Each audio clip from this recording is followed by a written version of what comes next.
Una iniciativa del Ministerio de Educación. La presente sesión de aprendizaje es una coproducción del Minedu y la Universidad San Ignacio de Loyola y llega a ustedes gracias a la Sociedad Nacional de Radio y Televisión del Perú. Muy buenos días, chicas y chicos de todo el país. ¿Cómo están hoy? Espero que muy bien. Soy Stephanie Orue y esto es Aprendo en Casa, una iniciativa del Ministerio de Educación para estudiantes de quinto de secundaria. Aquí compartiremos tiempo juntos para aprender, reflexionar y entretenernos en el camino. Hoy les presentamos una edición especial de nuestro programa. Les mostraremos una de varias conferencias TED Tucuy que bajo el lema Ideas que valen la pena difundir, nos presentan a peruanas y peruanos con vivencias que merecen ser destacadas. Recuerden que este programa está diseñado especialmente para todos ustedes, chicas y chicos de quinto de secundaria. Pero como siempre les digo, no dejen de invitar a todos en casa para aprender todo lo que hoy tenemos, porque juntos aprendemos mejor. La conferencia TED Tucuy que les mostraremos hoy trata sobre uno de los temas por los que más nos reconocen a nivel mundial. ¿Se imaginan cuál es? ¿No? ¿Sí? Bueno, se los digo. La cocina peruana. Ay, aquí estoy sintiendo los aromas de las recetas caseras. Ay, así es. La cocina peruana es muy famosa y todos nosotros sabemos bien por qué. Sin embargo, hay mucho aprendizaje detrás de los procesos para preparar un plato. Quizás muchos más de los que nosotros nos podemos imaginar. Por eso hoy un reconocido chef peruano nos contará cómo la cocina le enseñó a descubrir y construir un proyecto ambicioso que busca ayudar a muchas peruanas y peruanos. ¿Estamos listos? Vamos entonces a la conferencia TED Tucuy de Palmiro Campo. Por favor, no se olviden de tener su cuaderno de Aprendo en Casa y su lapicero para anotar las ideas más importantes. Ahora sí, vamos a escucharlo.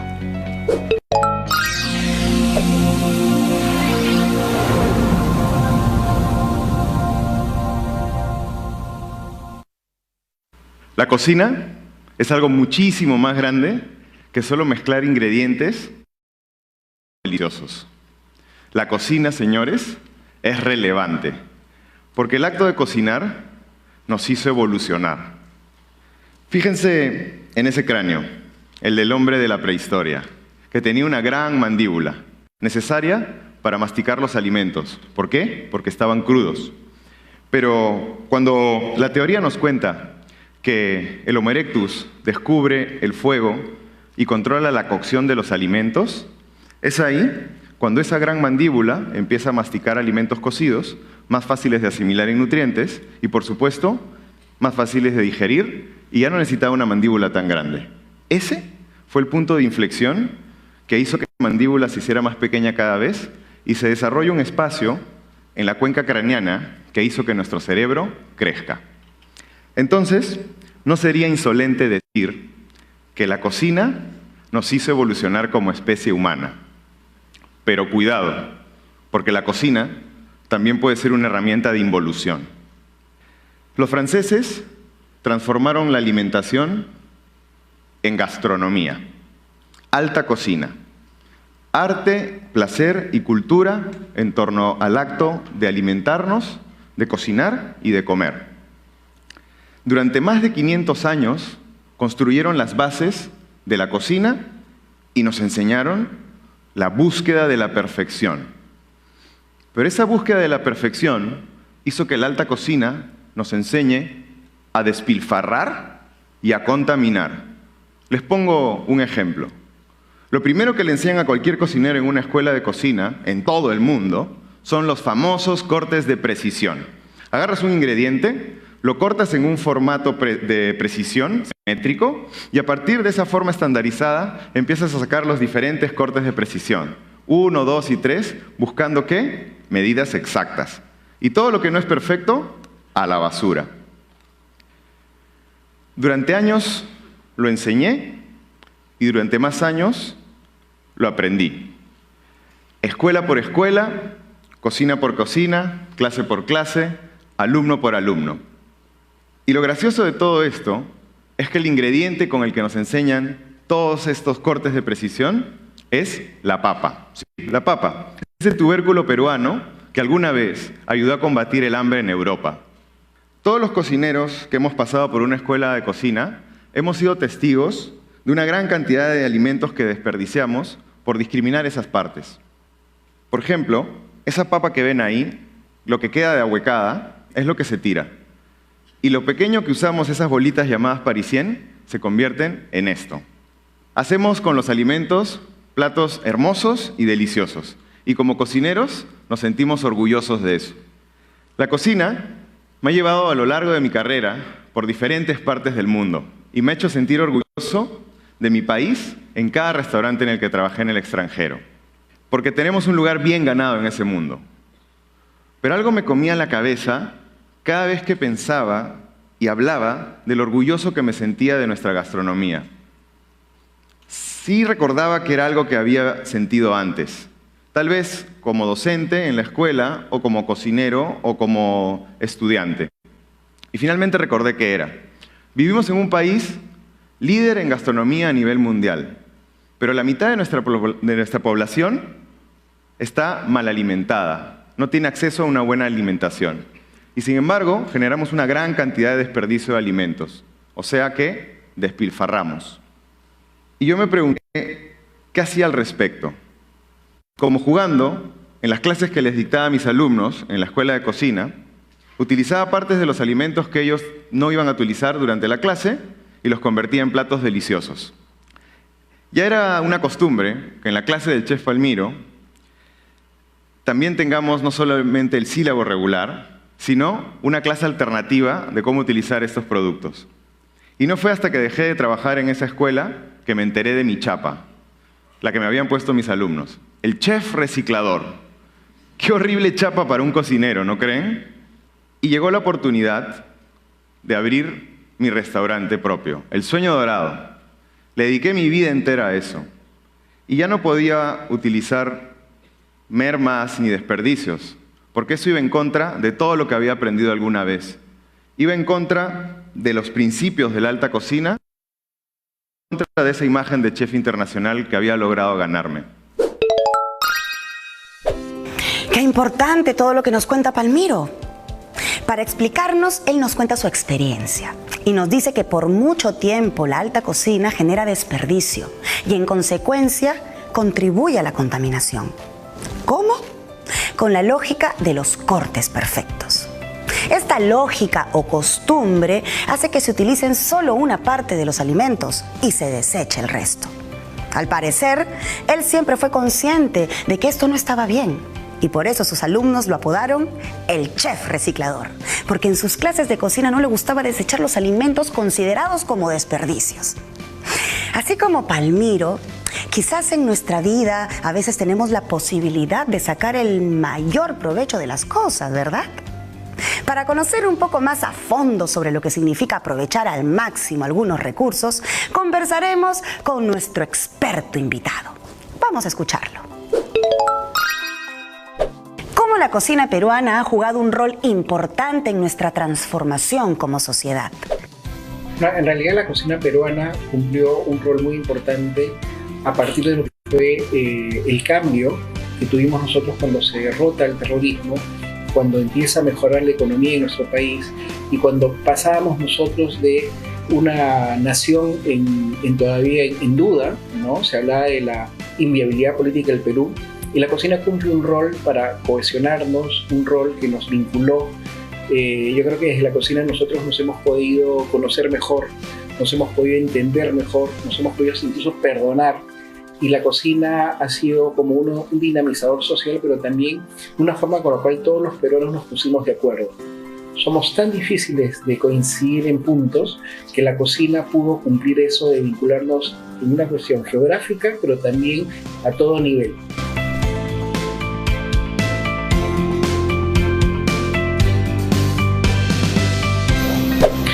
La cocina peruana es rica, es importante y es reconocida en el mundo porque siempre ha tenido procesos creativos e innovación. La cocina peruana es el testimonio de muchos años de un viaje interminable que empezó hace mucho y que tuvo que ver sobre todo con enfrentar a las crisis. Y enfrentarte a las crisis tiene que ver con incentivar la creatividad. Derrotar a la pobreza, derrotar la escasez, tiene que ver con un incentivo muy importante que hemos tenido a lo largo de toda nuestra historia, y la cocina es producto de ello. Podemos notar que la creatividad y la innovación no es un proceso de ahora, es un proceso que se ha seguido dando. Nuestra cocina es mestiza, y el mestizaje es un proceso justamente en el cual se han fusionado muchas culturas, se han fusionado muchos saberes, muchos temores, muchas esperanzas, y se cifraron en un plato. Que tengamos de italianos, de chinos, de japoneses, de africanos, criollos, y la cultura nuestra que teníamos implicó un proceso alucinante de creatividad, un proceso increíble de fusión y sobre todo de innovación constante, con lo cual la innovación no es un fenómeno nuevo, sino es un fenómeno que le ha dado el signo a la cocina. La cocina peruana es mestiza, no porque pasó en un momento, sino porque sigue pasando hasta ahora. ¿Cómo podemos ponerlo en práctica en nuestra vida diaria? El proceso de innovación, en el caso de la cocina peruana y en nuestra vida diaria, es tomar todo aquello que nosotros somos fuertes como país, que somos reconocidos como país y que tiene que ver sobre todo con memoria, con legado, y esa memoria y ese legado son los insumos para poder generar procesos nuevos y productos nuevos. Yo lo entiendo mucho desde la panadería, y la panadería tiene procesos que son muy modernos, pero que todo lo hemos aprendido de la tradición panadera que podemos tener. Lo mismo pasa en cocina y lo mismo pasa en nuestra vida. No existe aquello que es nuevo sin tener una memoria en sí. Si no tenemos un elemento que nos vincula con nuestra tradición, con nuestro pasado, ya no es algo nuevo y es algo distinto a nosotros. ¿Qué les parece si ahora reflexionamos sobre nuestra propia experiencia? ¿Sí? A ver, ¿cómo crees que en tu casa se pueden aprovechar mejor los alimentos al momento de prepararlos? A ver, ahora que están juntos, que ya se acerca la hora del almuerzo, vayan pensando. Les propongo algo. A ver, ¿qué les parece si realizan un listado de alimentos que normalmente tienen en su casa y escriban cómo podrían aprovecharlos mejor? Pueden acompañar sus respuestas también con dibujos, como para darle un toque especial. Responde y escribe estas preguntas en tu cuaderno de Aprendo en Casa. Y por favor, chicas y chicos, estén atentas y atentos porque ya volvemos con Aprendo en Casa. Yo soy Stephanie Orue y esto es Aprendo en Casa. En el programa especial de hoy sobre la experiencia del chef Palmiro Ocampo, estamos aprendiendo acerca de la importancia de aprovechar mejor los alimentos con los que cocinamos. Palmiro nos contó sobre lo que le preocupaba mucho, esta diferencia que existe entre todo el reconocimiento que tiene nuestra cocina con el alto porcentaje de desnutrición que existe en nuestro país. Se preguntó qué estaba pasando y qué podría hacer al respecto. Como profesor nos contó que en sus clases, además de enseñar los cursos, él les proporcionaba un aprendizaje alternativo para cocinar con los desechos que se generaban en sus clases. Muy interesante. Luego de haber estudiado, enseñado y trabajado en muchos lugares, Palmiro decidió abrir su propio restaurante y de ese modo cumplir su sueño. Veamos cómo hizo realidad su gran proyecto. A partir de ahí, inicia una nueva etapa en su vida. ¿Quieren seguir escuchándolo? ¿Sí? Yo también. Vamos a escucharlo. ¿A qué cocinero de alta cocina, con un restaurante en San Isidro, se le ocurriría, en su sano juicio, destruir su carrera cocinando con desperdicios? No hay forma. Esa idea tenía que quedar sepultada para siempre. Y así fue. Abrí mi restaurante y empecé a cocinar platos deliciosos y hermosos, como estaba establecido, utilizando obviamente las partes normales de los alimentos. Ya no podía cocinar de la otra manera. Y un día me dicen que tengo que ser el guía de Tristram Stuart, el activista antidespilfarro más famoso del mundo, que venía a dar una charla a Mistura, el congreso y feria gastronómica más importante de América Latina. Yo ya tenía experiencia siendo guía de otros visitantes a esta feria. Y sabía que esto era algo alucinante, porque te ponen un chofer, te dan viáticos, tienes acceso a todos los lugares, y lo más chévere de todo es que puedes reservar en los mejores restaurantes de Lima para comer gratis. Así que yo feliz llamo a Tristan y le digo, ¿cómo hacemos con las reservas? Para mi sorpresa, él me dice que ninguna reserva, porque había volado demasiadas horas desde Londres y tenía que quemar su huella de carbono. Así que vámonos a recolectar espárragos a unas chacras y quiero saber si tienes espacio donde almacenarlo. Y yo quedé en shock y dije, ¿con quién loco me ha tocado? No tenía otra opción, así que durante 3 días estuvimos recolectando ingredientes, rescatándolos en chacras, supermercados y mercados. Llenamos el restaurante con casi 700 kilos de comida. Comida que, de no ser por esa acción, hubiera terminado en la basura. Me puse a reflexionar sobre el trabajo que hacía Tristan, pero también recordé mis épocas de profesor, donde utilizaba todo lo que los demás desechaban. Bueno, entonces llegó el momento de la verdad, nos remangamos las mangas y nos pusimos a cocinar. Y ahí pasó la magia. No solamente utilizamos lo que se había rescatado, sino que le sacamos el máximo provecho a esos ingredientes, sin desperdiciar absolutamente nada. Y gracias a eso pudimos alimentar a más de 200 bocas de adolescentes de bajos recursos. Días después, leí una entrevista que le hicieron a Tristan en el diario El Comercio, que decía lo siguiente: a veces uno cree que es el gran héroe en contra del despilfarro. Llego aquí a Lima a dar una charla sobre ello y de repente veo que Palmiro usa parte de la cáscara de las naranjas. Le pregunto qué hacía y me dice, ¿qué no usas esta parte de las naranjas? Has estado despilfarrando todo este tiempo. Probé lo que hizo y era delicioso. Fui vencido en mi propio juego. Esta experiencia me devolvió la confianza respecto a lo que yo hacía con estos desperdicios de manera intuitiva en las clases de cocina que dictaba. Y ahí fue que me sentí empoderado. Decidí llevarlo a mi restaurante y aplicarlo ahí también. ¿Ustedes saben cuál es el plato bandera de este país? El ceviche. ¿Y cuál es la bebida bandera? Por supuesto, el pisco sour. ¿Y saben cuál es la cantidad de limones que utiliza una cevichería promedio en un solo turno de producción? 40 kilos de limón como mínimo. Y de esos 40 kilos de limón, solamente utilizamos el 10%, que es el zumo de limón. El otro 90% lo tiramos en gran cantidad de contaminación. ¿Pero qué pasaría si agarramos esas cáscaras de limón exprimidas, las cocinamos en un almíbar para que queden como las frutas del panetón y las rellenamos de helado de limón? Tenemos los limones rescatados, que cuestan solamente 30 céntimos de su producción y se pueden vender hasta en 7 soles. Y díganme acaso, ¿se ve como un plato hecho con basura? ¿No saben cómo se lo devoraron la semana pasada cuando lo serví en Roma? Y eso mismo que me pasó con el limón, ya me había pasado con la cebolla. Esa cebolla que ven ahí, a mí me hace llorar. Pero no por sus ácidos y sulfuros, me hace llorar de felicidad. Porque fue el primer ingrediente que me susurró al oído: Palmiro, yo no soy parte de tus tantas recetas. Yo soy la receta en sí. A veces pensamos que nuestros ingredientes son solamente parte de una de nuestras recetas. Pero ¿qué pasa si empezamos a ver diferente y alteramos un poquito el orden establecido de las cosas, separando los ingredientes en sus diferentes partes? Ocurre algo revelador. Esa es la cebolla decodificada. Esa cebolla decodificada tiene sus cáscaras. Sus cáscaras tienen el ácido glutámico, a lo que llamamos el quinto sabor. El sabor umami, potentísimo.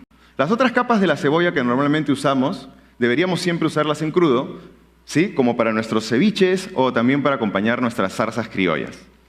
Mientras que la parte dura del corazón, que es más picante, cocinada lentamente, sirve como base para nuestros aderezos. Y esa parte que casi nadie ve, que está entre capa y capa de la cebolla, se llama celulosa. Cocinada lentamente a 80 grados en aceite, queda como un cristal súper crujiente que al contacto con el paladar y la humedad de nuestra boca desaparece dejando un agradable y delicioso sabor a cebolla. Lo mismo que me pasó con la cebolla y el limón, me pasa con el plátano, con la beterraga y con cuanto ingrediente cocinaba. Así es. A mi mamá le encanta el ceviche, pero no sabíamos cuánto limón se desperdiciaba. Ojalá que alguno de mis platos favoritos no estén contribuyendo a el pifarro, Dios mío, por favor, ojalá que no. Regresando a nuestro tema principal, algo de lo que nos compartió Palmiro me hizo pensar en lo importante que es tener personas que admiramos en nuestra vida. En su caso, fue el chef activista Tristan Stewart. Pero seguro que cada uno de nosotros y nosotras podemos identificar a alguien que nos inspira con su ejemplo, ¿verdad? Este chef activista sorprendió desde el inicio a Palmiro. No era lo que esperaba.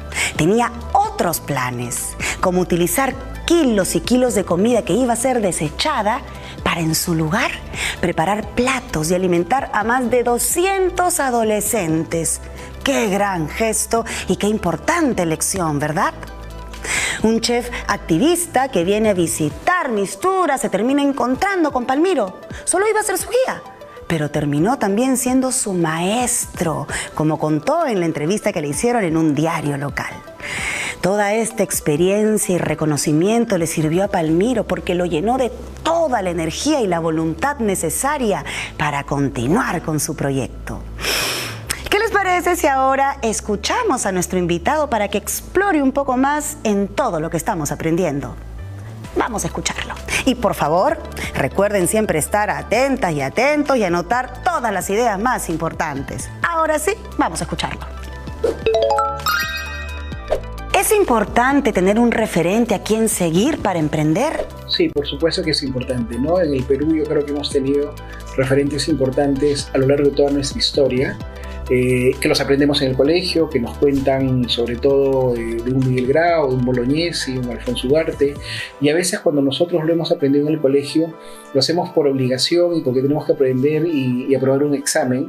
Sin embargo, cuando nosotros nos preguntamos ¿qué hubiese hecho un Grau, qué hubiese hecho un Bolognesi frente a una situación muy cotidiana, frente a devolver un vuelto que te dieron de más, frente a copiar o no en un examen, frente a mentirle o no a tu madre, estás entendiendo el por qué nos ponemos a estudiar historias de referentes tradicionales, pero también hay referentes importantes y en el tema de la cocina tenemos referentes muy importantes que han hecho un enorme trabajo y sobre todo están relacionados a las cocinas populares, a las cocinas domésticas, a los mercados, a las ferias, a las que llamamos abuelos y abuelas culinarias, y un referente importante en la cocina peruana que tenemos es Gastón Acurio, de hecho, una persona que no se arroga el haber inventado la cocina peruana, pero sí es importante cuando uno ve a lo largo de lo que ha pasado en la historia del Perú, no puedes dejar de entender que él generó, digamos, una mirada importante y distinta cuando nos tocó en algún momento trabajar desde un vínculo de muchos cocineros, ¿no?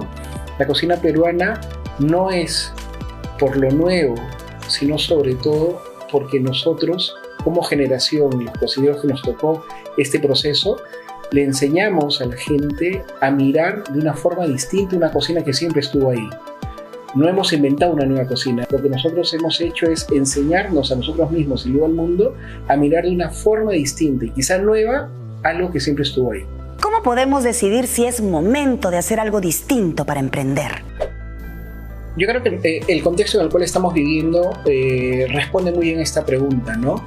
Todos nos estamos enfrentando a una situación nueva, extraña, que no la vamos a entender ahora, porque somos parte ya de la historia.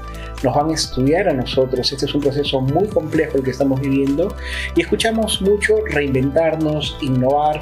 Son palabras muy recurrentes, redireccionar.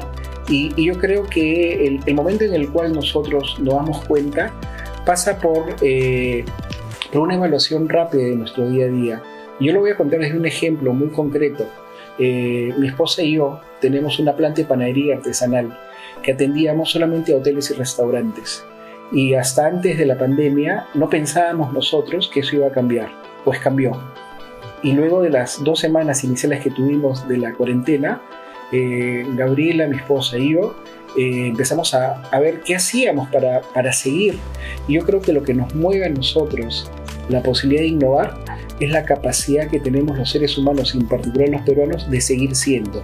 La panadería ahora trabaja con venta de puerta a la calle, hay un delivery, tenemos puntos de venta, los restaurantes que antes nos compraban, sangucherías que nos compraban, ahora nos compran el pan y se han convertido como politos de venta de pan en sus barrios, en sus distritos.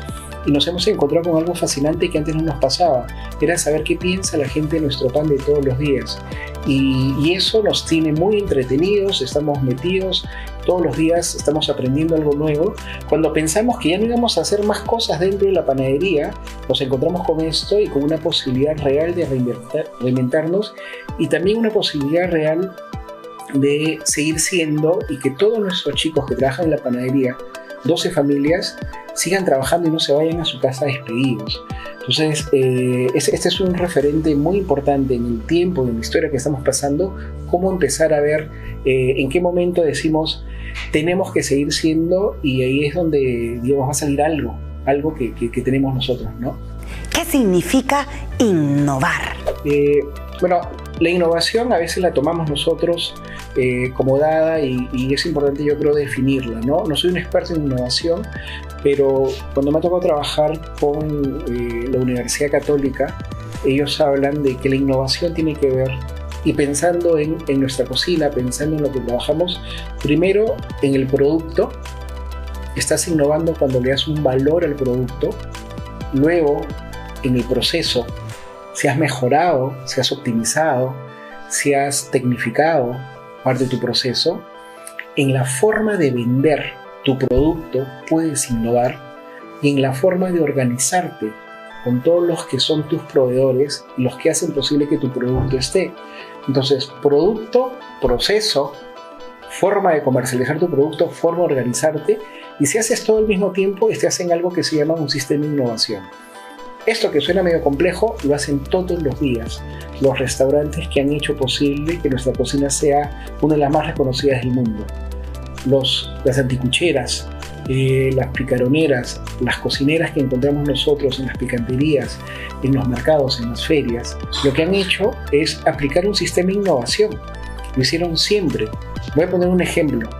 Hace algunos años conversé con una anticuchera, que tuvo 40 años en una esquina vendiendo, y ella me decía que al comienzo, cuando empezó a vender, nadie le compraba, y lo que hacía ella era preparar una chanfainita en el tiempo en el cual se demoraba en prender la parrilla, y en ese lapso, que era entre 10 a 15 minutos, tenía a comensales devotos que iban a comer una chanfainita, y lograba que gracias a que se queden ahí esos 15 minutos, ya podía tener los anticuchos que darles. Y eso, ahora en las universidades se habla pues de optimización de procesos, sistema de innovación. Solo tenía una señora hace más de 50 años. Entonces yo creo que la mirada que tenemos que hacer es revisar cómo han sido nuestros procesos y cómo siguen siendo, y vamos a encontrar mucho la teoría, que puede sonar muy sofisticada, se encuentra ahí. ¿Anotaron todas las ideas principales? ¿No? Ah, ya, muy bien. Como hemos visto, todos los emprendimientos requieren de mucha voluntad de nuestra parte. Pero además, chicos, es muy importante que podamos sentir que al emprender ayudamos al desarrollo de nuestro país, como Palmiro. Recuerden la importancia de estar atentos a lo que sucede en nuestro entorno para tomar mejores decisiones y para saber cuándo vale la pena arriesgarse y emprender. Ya volvemos con la charla TED Tucuy de Palmiro y con más comentarios de nuestro invitado especial. Ya estamos de vuelta y estamos a punto de seguir con la charla TED Tucuy de Palmiro Campo, el chef que buscó una nueva forma de revolucionar en la cocina. Seguro no es una idea en la que siempre pensemos, ¿verdad? Pero resulta interesante que hay muchas maneras de aprovechar nuestros alimentos para crear platos deliciosos. Seguro nunca se nos hubiese ocurrido, por ejemplo, usar cáscaras de limón para preparar unos postrecitos. ¿Sí o no? Seguramente que tu abuelita sí, porque las abuelitas siempre saben los secretos, ¿verdad? Hemos ido viendo la historia de Palmiro y cómo siguió esta técnica del no despilfarro. Mientras nosotros probablemente botamos las cáscaras o las frutas o las verduras que nos parecen así medio feitas, bueno, Palmiro fue descubriendo que todo se podía aprovechar. Y así, de pronto, ya estaba armando proyectos para recolectar comida que no sería aprovechada, para crear platos ricos para todo tipo de comensales, como también en restaurantes de alta cocina. Sigamos oyéndolo para descubrir cómo un emprendimiento innovador puede traer cambios en nuestra sociedad. Ese plato utiliza el 100% del plátano bellaco, un plátano de la Amazonía peruana. Utilizamos los corazones del plátano para asarlos al carbón y nuestra estrella, sus cáscaras crujientes en la parte superior. Los clientes del restaurante en San Isidro se lo comían todo. ¿Ustedes sabían que la parte de los ingredientes que más nos nutre es la que generalmente tiramos a la basura? Y lo que les quiero decir con esto es que en el mundo hay 875 millones de personas que están en las garras del hambre. Y sin embargo, 1.300 millones de toneladas de alimento que se producen al año son tiradas a la basura. ¿No es paradójico que haya más alimento desperdiciado que personas hambrientas en el mundo? Pues pensando en eso, nace JORI, organización social sin fines de lucro que promueve la reducción del desperdicio de alimentos para combatir el hambre a través de una gastronomía que, optimizando al máximo sus ingredientes, impacta de manera socioambiental. Porque la gastronomía es una herramienta potentísima para cambiar el mundo. Y no solamente para abrir restaurantes. La definición original de gastronomía es la relación entre el ser humano, su cultura, su alimentación, en armonía con el medio ambiente. Pero la cocina que hacemos actualmente no es coherente con esa definición. Por eso dijimos a la perfección. Esa perfección que lo que busca es simplemente el producto perfecto, que discrimina el ingrediente por ser diferente, que discrimina un insumo por estar chancado y que busca la precisión antes que la optimización. Teniendo claro esto, nos dimos cuenta de esa necesidad y empezamos a pensar ¿dónde están las cocineras más importantes de nuestro país? Decimos muchas veces que no hay tantas cocineras en las cocinas. Y sí están. Están en los que llamamos comedores populares, estas cocinas de labor social. Esas cocineras hacen malabares todos los días para estirar donaciones y presupuesto para generar mayor cantidad de raciones de comida. Todos los días. Las condiciones en las que trabajan en sus cocinas son bastante precarias. Muchas veces no tienen ni siquiera dónde refrigerar sus alimentos. Entonces, cuando les donan pescado, sin saber qué hacer, lo pierden. Pero ¿qué pasaría si agarramos la alta cocina y la bajamos más a tierra y le damos acceso a esas múltiples técnicas y conocimientos a estas cocineras? Pues, ¿qué creen? Ellas le sacan el máximo provecho. Y así aprenden a salar pescado para conservarlo en el tiempo, a rellenar cáscaras de limón, a fermentar, a encurtir y a hacer todo lo necesario para sobrevivir. Los comedores populares han cumplido un rol muy importante a lo largo de nuestra historia. Desde más o menos finales de los años 70 y ya en los años 80, vamos a encontrar que el comedor popular, más allá de su función que todos la conocemos, fue una escuela de ciudadanía de mujeres migrantes, de familias migrantes. Cuando llegaban a Lima, se protegían dentro de un comedor popular, eran redes de colaboración para comprar primero a granel y luego para cocinar de manera rotativa. Pero sobre todo era un espacio de encuentro. Los comedores populares son nudos de encuentro, donde pasan muchas cosas y sobre todo donde la mujer se ha fortalecido dentro de nuestra sociedad. Todavía están los comedores, son espacios que han alimentado a muchos peruanos actualmente, mucha gente que ya tiene que ya tiene hijos, que ya tiene nietos, incluso se alimentó en un comedor popular, y hay una enorme posibilidad, como una fuerza social, como un nudo importante que sea todavía en nuestro país, de que los comedores populares sean parte de lo que es la alimentación saludable, de lo que sea estos sistemas de alimentación, y que no solamente sea un lugar donde la gente come, sino también sea un lugar donde la gente aprende, donde los niños van al comedor con sus madres y pueden aprender, pueden hacer sus tareas, pueden haber bibliotecas, ludotecas.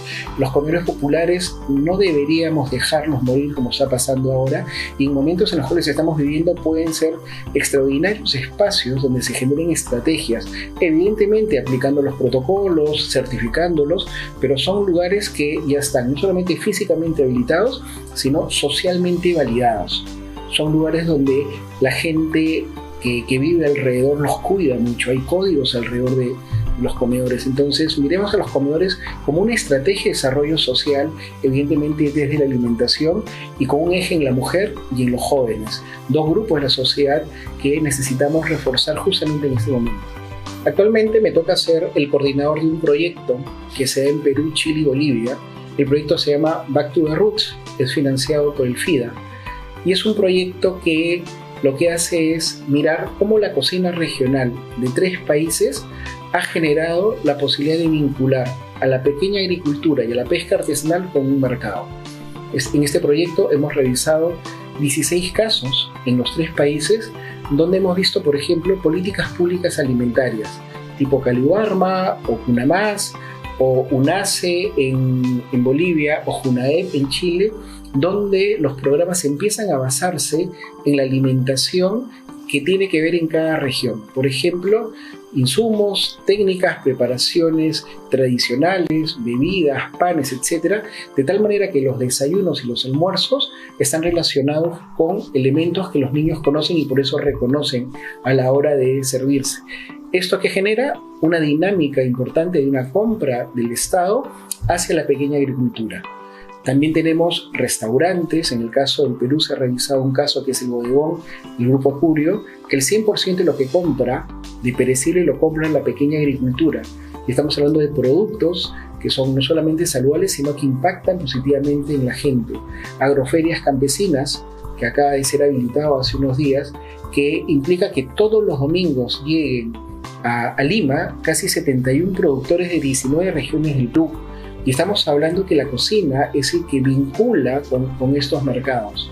En Chile y en Bolivia tenemos la posibilidad de encontrar casos muy parecidos y lo venimos trabajando con el Movimiento de Integración Gastronómica en Bolivia y una fundación en Chile que se llama la Fundación Rondó.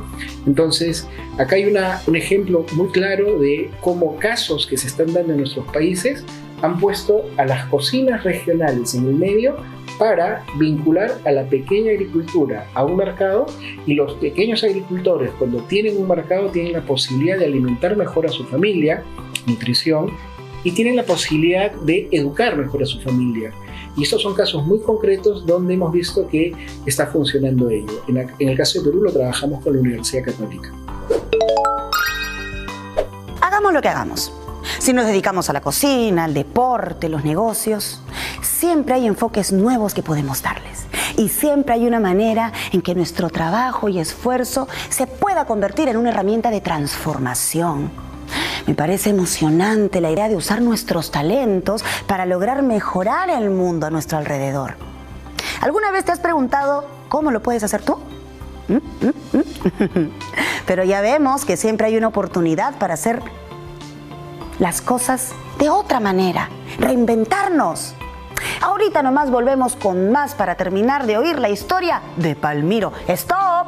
No se muevan. Que aparecen aquí en pantalla. Iremos sumando a nuestra programación el material que nos envíen y los pondremos al aire. Juntos somos más fuertes. Sigamos con más en Aprendo en Casa. Bienvenidos, jóvenes del Perú. Estamos por seguir con la última parte de la charla de nuestro chef Palmiro Campo. ¿Qué nos ha estado contando? Recapitulemos un poquito. Palmiro nos ha hecho cuestionar qué es la gastronomía de la misma manera que se cuestionó él mismo alguna vez. El punto es cocinar platos exóticos, abrir un restaurante y ganar plata. Para Palmiro había mucho más que aportar desde la cocina. Algo que le preocupó mucho era el desperdicio de alimentos al momento de cocinar. Seguro nosotros nos hemos dado cuenta en casa cuánto desperdicio se genera al momento de cocinar. Desde las cáscaras, las sobras, etc. Bueno, Palmiro vio que era necesario hacer un cambio, así que se dedicó a fomentar un nuevo estilo de cocina, el de no desperdicio. Empezó a crear nuevas recetas para aprovechar al máximo los alimentos de cada ingrediente. ¿El resultado? No solo creó unos platos deliciosos que le gustaron a todo el mundo, sino que empezó a generar una tendencia de hacer cocina. Ahora, sigamos con la historia. Ella es Marcela Rojas, cocinera del albergue de Don Bosco, una de mis mejores alumnas y mis mejores maestras a la vez. Con ella dimos inicio a nuestros talleres llamados Cocinas Bondadosas, donde Marco, el gerente de esta asociación, nos cuenta que después de nuestra intervención, el presupuesto que tenían por niño de 15 soles se redujo a 5 soles. Nos queda claro que donde se vota menos, se come más. Llegamos a todos lados. Ahí estamos en el Penal Santa Mónica también. Estas historias nos hicieron plantearnos el gran primer reto de Jori. Teníamos que llegar a los 3.200 comedores populares de Lima en un trabajo de un año. Y para poder luego hacerlo escalable a todo el Perú, generamos alianzas con el sector público y privado que nos garantizan que vamos a poder cumplir esa meta de no solamente llegar a Lima, sino a los demás comedores de todo nuestro país. Pero no basta con capacitar a los más necesitados. También tenemos que llegar a todos los sectores de nuestra población. Por eso diseñamos el Taller Vivencial Jori, que viaja a través de los diferentes eslabones de la cadena gastronómica en 7 sesiones vivenciales que forma a alumnos de 5º hasta 10º ciclo de la Universidad del Pacífico en este momento, quienes serán los futuros políticos, empresarios y economistas de nuestro país, en un proceso de sensibilización que los hace conocer la problemática del desperdicio de alimentos y el hambre. Mírenlos ahí, por ejemplo, en el mercado de Santa Anita, el mercado de productores, donde recolectamos una gran cantidad de alimentos que no tenían los estándares cosméticos que se exigen en el mercado, pero que eran totalmente nutritivos. O aquí también, en nuestras cocinas bondadosas, ayudándonos en esos talleres que hemos rebautizado como comedores populares. En lugar de ese nombre, ahora tienen el nombre Cocinas Bondadosas.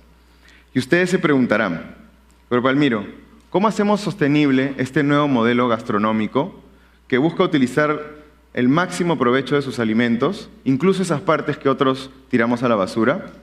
Y yo siempre respondo lo mismo, formando a las nuevas generaciones. Y no solo en la parte técnica del concepto, sino también sensibilizándolos. El siguiente año, 2018, vamos a empezar a dictar por primera vez el curso Reciclaje Gastronómico en una de las escuelas de gastronomía, en una de las universidades de gastronomía más importantes de nuestro país, donde así vamos a formar cocineros con esa mentalidad y esa cultura que tenemos, que no solamente harán sus prácticas en restaurantes de prestigio, sino también serán los que capaciten en estos talleres de las cocinas bondadosas. Y cuando hablo de formación, no solamente pienso en mi aula o en mi cocina. Ella es Dharma, tiene 11 años. Su nombre significa acción correcta. Y a pesar de su edad, cada vez que puede, participa de las actividades que hacemos. Su madre, Ángel San Miguel, fue quien le puso el nombre. Ángel es la cofundadora de Jori. Y tenemos 2 hijos, Dharma y nuestro proyecto Jori. Tenemos el sueño de que este nuevo modelo gastronómico llegue a todos lados. Tenemos el sueño de que en el Perú nos sintamos de orgullo gracias a esta nueva visión culinaria que puede cambiar la cultura. Esta es una gastronomía socioambiental. Se llama Cocina Peruana Óptima, porque optimiza al máximo y genera optimismo en las personas. Jori es una palabra quechua ancestral que significa oro. Y confiamos en que con todos ustedes vamos a poder llegar a un nuevo mapa para el Perú. Un Perú mejor. Un Perú sin desperdicio. Un Perú sin hambre. Gracias.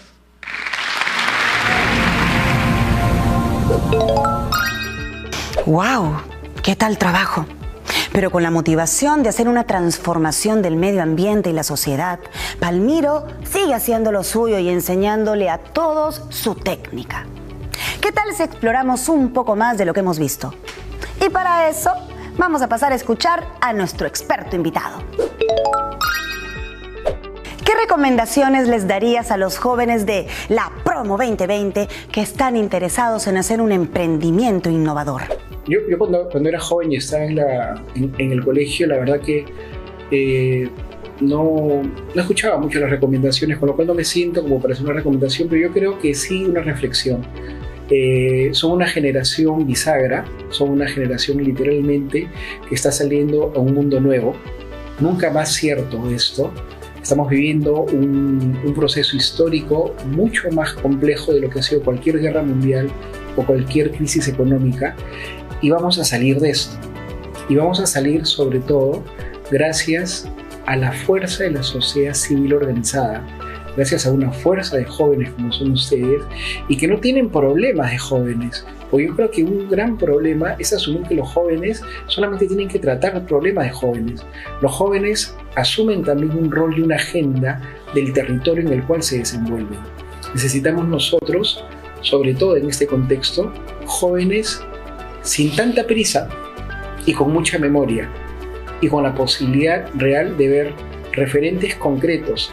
En nuestro país tenemos superhéroes y superheroínas concretas que están vinculadas sobre todo a los espacios más domésticos, madres, abuelas, tías, que tuvieron que ganarle a la crisis, ganarle a la pobreza, y no solamente ganarle, sino en el camino generar platos que son mundialmente reconocidos. La cocina es un buen texto para entender esto de lo que estamos viendo. Si conversamos un poco más nosotros con nuestra madre, con nuestra abuela, con la señora que vende en el mercado, si entendemos un poco más estos procesos, yo creo que independiente de lo que hagamos, tenemos un muy buen referente para poder contar. Lo que ha pasado y lo que está pasando ahora, casi 60 días que todos estamos en casa, también nos ha posibilitado reencontrarnos con algo que se había perdido, que es la sobremesa, empezar a cocinar nuevamente, mirar que el entorno está cambiando y queremos que siga así, y que también nos hace reflexionar de cuánto daño le hemos hecho nosotros al entorno. Ustedes van a salir a un mercado, a una realidad que se va a reconstruir, y es importante ser parte de esta reconstrucción críticamente, polémicamente. Yo creo que el rol de ser la mala conciencia de la época que le toca a la promoción 2020 va a ser un rol fundamental. Ojalá la historia de Palmiro nos haya inspirado a todas y todos. No solo para los que queremos quizá convertirnos en chef, sino al momento de prepararnos el desayuno, el almuerzo, la cena. Es muy importante, chicos, no desperdiciar nada. Ojalá nos podamos sentir inspirados en intentar ver las cosas de una manera distinta para mejorar la calidad de vida de las personas que nos rodean. Piensa en tus actividades favoritas, en las cosas que más te gusta hacer.